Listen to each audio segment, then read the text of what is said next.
Z nami za skupaj zmoremo Niki Hrovatin, rolkar športnega društva Mladina, ki je na šprintu, ki je bil v soboto na občinah, dosegal 3. mesto v kategoriji članov.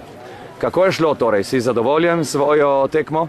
Jaz sem zelo zadovoljen, ker si nisem pričakoval tako dober rezultat. Tudi če v šprintu sem se na začetku sem se uvrstil drugi, ampak potem na KPO šprintu sem zgubil eno tekmo in na koncu sem se uvrstil tretji. Kar ni slabo niti, daj, rečemo. V čem se razlikuje priprava za sam šprint in za tekmovanje, ki je bilo na nedeljo, torej za Grand Prix?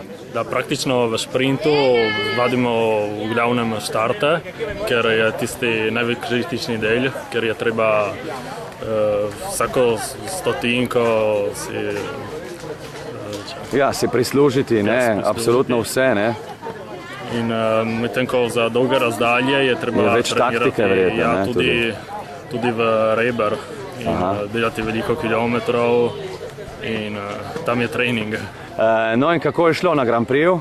Na Grand Prixu, to, kar sem si pričakoval, priti do konca in se potruditi. Je še dolga sezona, ima še druga tekmovanja, ne? Smo komaj začeli se trenirati in je še veliko. In kakšna pričakovanja imaš za ta naslednja tekmovanja oziroma za to sezono? Se malo izboljšati v šprintu in skušati še dobiti to drugo mesto, ki so mi ga odzeli. No, to je tvoj cilj za naslednje tedne. Hvala lepa, Niki. Skupaj zmoremo, kot vedno. Čau.